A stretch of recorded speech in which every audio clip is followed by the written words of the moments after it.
I thank my colleague, Mr. Gates, for this special hour to shine a light on this issue, on the federal government's overreach and unjust treatment of legally operating businesses all across our country.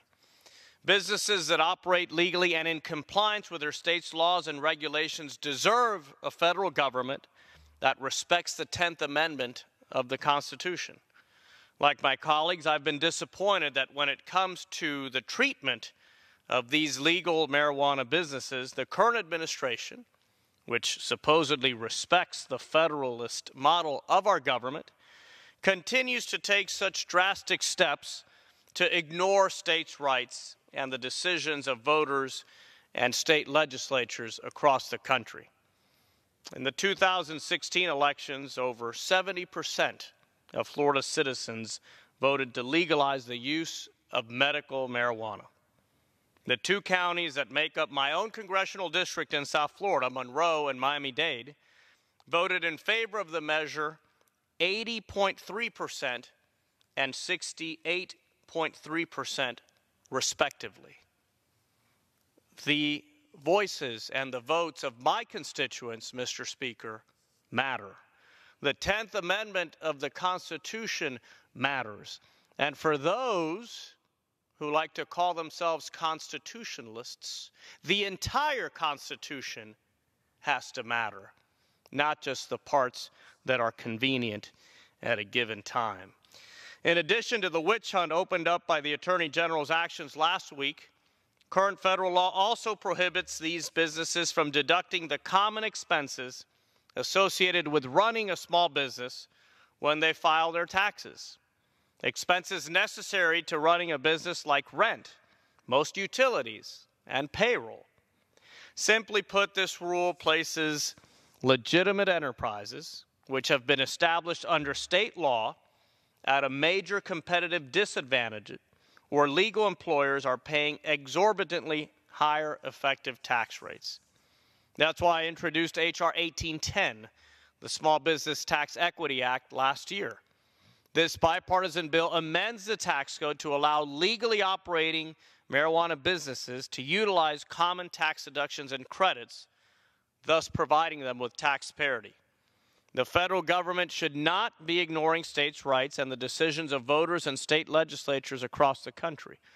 We must work to afford all businesses selling legal products the opportunity to make appropriate deductions and contribute to our economy and create jobs. And another important point, Mr. Speaker, and again, I thank my colleague for taking this time and bringing us together to talk about this issue in a bipartisan manner.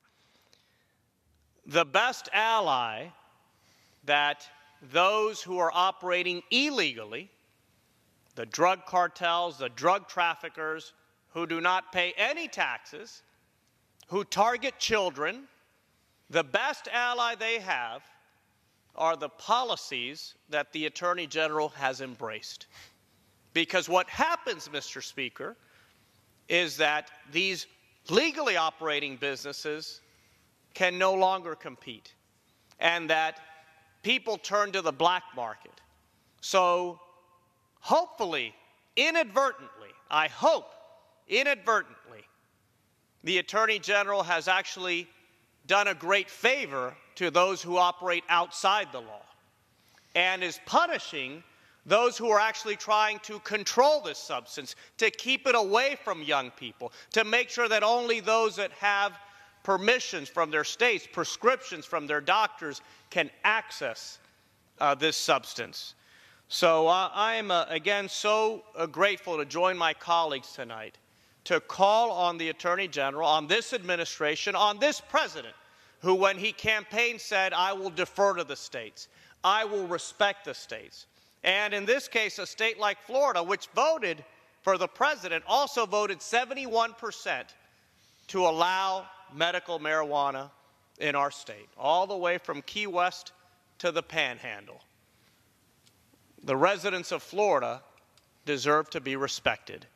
So I will continue working with my colleagues on this side of the aisle, across the aisle, to make sure that our government respects states' rights, to make sure that our government is on the side of those who want to operate within the law, those who want to pay taxes, those who want to be compliant, not the gangs and the illegal drug traffickers who are celebrating today as a result of this dangerous policy change. I yield back to my colleague from Florida, Mr. Gates.